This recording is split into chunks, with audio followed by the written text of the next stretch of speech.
Hey guys, welcome back to the channel. Today we're going to talk about the British parts that we get nowadays through different distributors and the quality of these parts. A little bit of a rant. I want to show you a couple things, so stick around and we'll talk about it.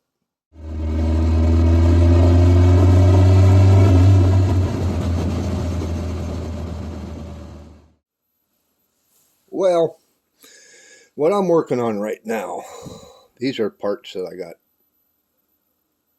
in front of me that I can talk about, but there is another part that I'll discuss here in a little bit. But what I'm working on right now is replacing the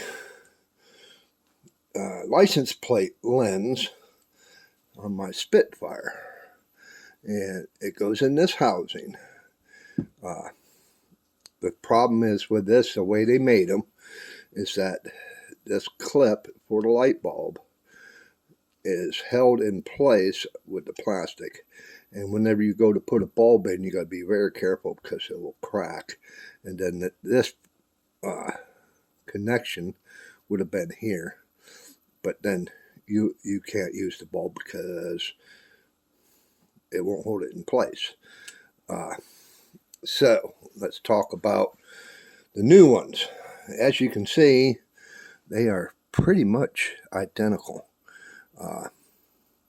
In make, there's no markings on the lens as there would be on the original. This has the Lucas with the part number and the SAE type bulb, all that. But this one does not. That's fine. That's fine. You know, you're doing a restoration on a car, unless you want to go original, then you would stay with something like this.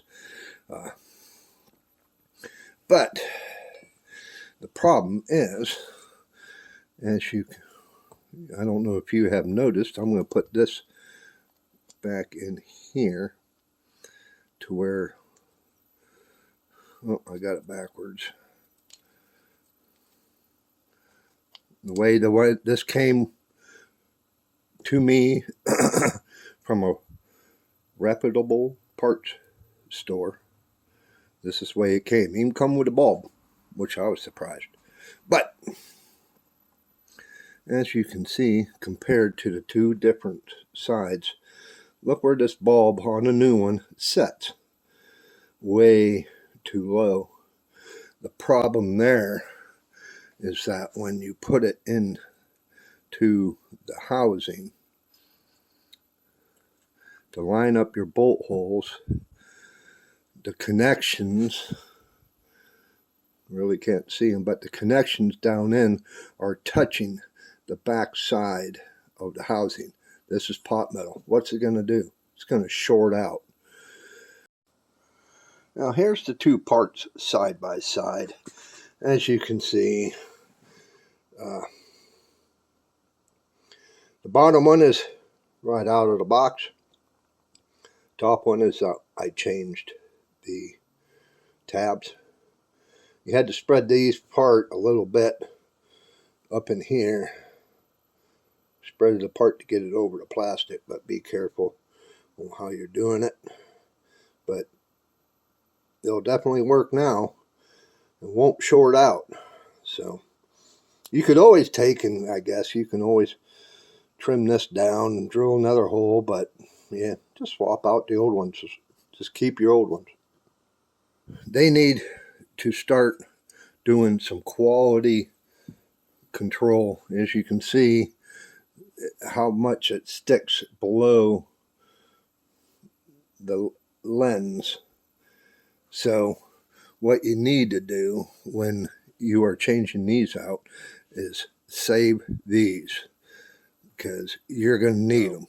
I'll set this off to the side because I'm going to contend with all that later, and we'll talk about something else here. I have an overdrive in my Spitfire, and yes, the solenoid on the overdrive went bad. I thought. So what I do, I should have done some tracing and figured out why it's not activating. Go to find out that this solenoid was not bad. It looked bad. It looks bad as hell. I could get it and show you that. But it's rusty and old. It's probably original.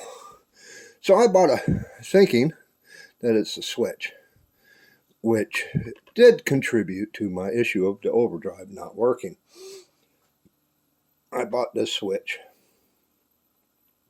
brand new, and right when I got it, I put it in, thinking, hey, we're going to have overdrive now. No, not the issue. Still didn't work. So I pulled this back out, and I grabbed my multimeter, and I tested the poles for resistance, and it don't work. Not whatsoever. I can't recall what I paid for this, but it wasn't too much, but still. Quality control. I'm using the old switch, but I've had to clean it up and get it to where it works, and it works intermediately. So with getting a bad switch,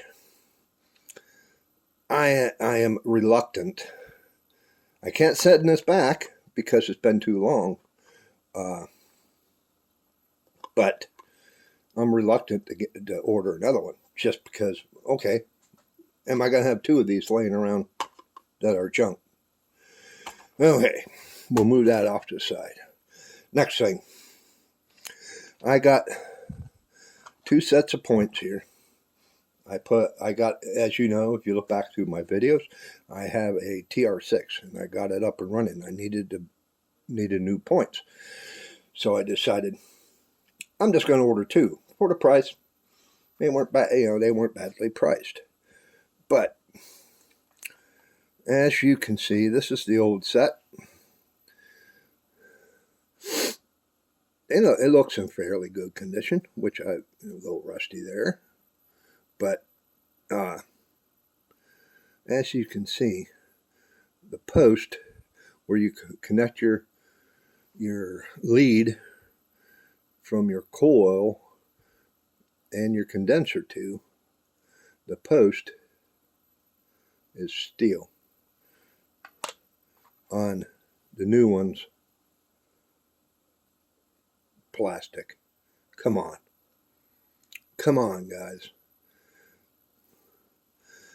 It may not, it may be an insulator type idea, but why? All that does is it slips over this post, which is right here. It's just a post, and then it slips over it, and then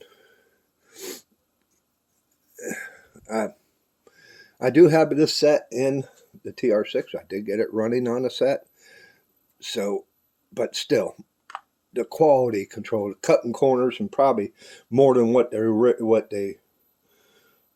want, for original stuff. Prices of parts, you guys know that. Prices of parts have just have gone out the freaking roof. Okay, so the next thing I don't have in front of me, when I did the front suspension, replacing the inner wheel seals, cleaning the bearings, checking them, they were good, so I reused them. But the seal is a felt seal. It's press fit into the back of the hub. The aftermarket seals are junk. They are nowhere near spec. If I still have the pictures, I'll put them up here, of the size of the backing plate.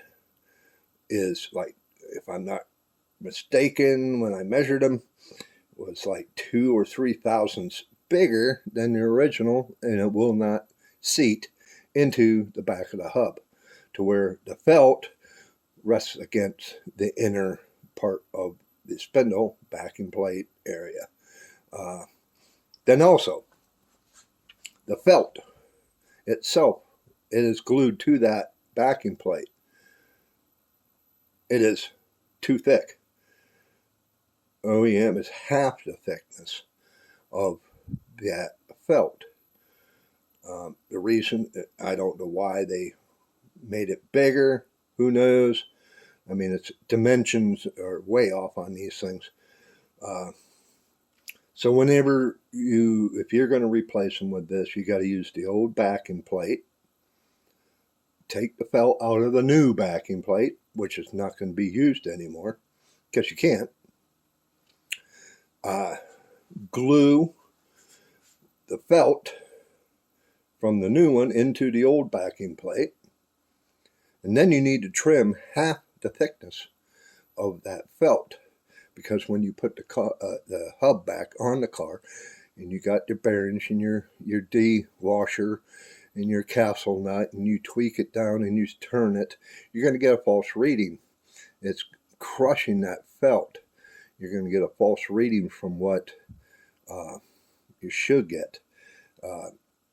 It's going to be it's going to feel right, but what you need to do is later, after putting a few miles or so on it, and you got to grease that felt. You got to grease it or oil it and all that so that it slides.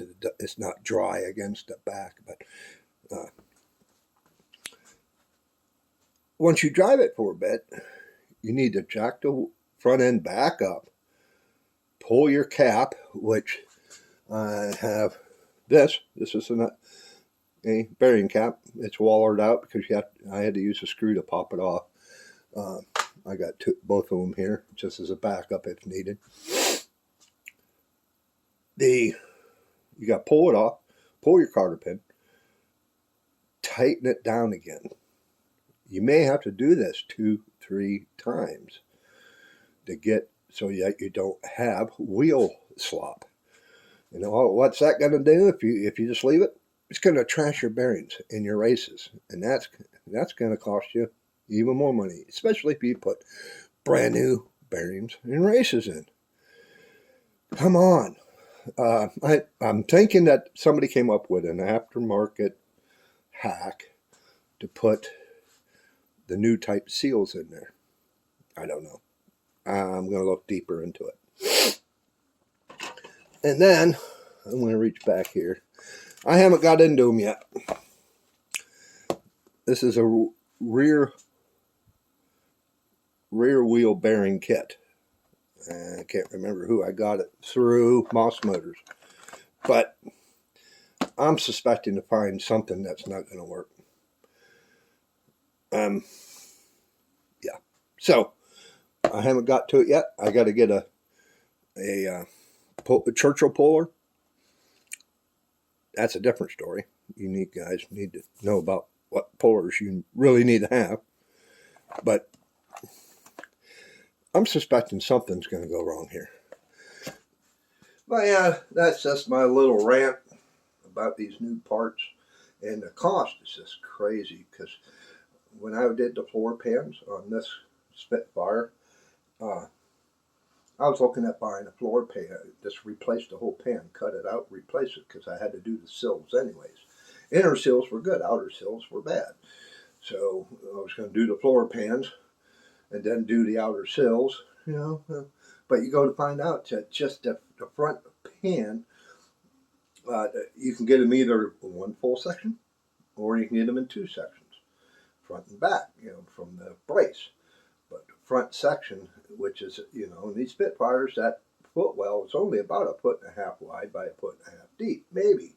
And they want $350 some for a stamped piece of steel. That's freaking ridiculous. That's ridiculous. I mean, the whole pan is even more. It's almost double or more than that. But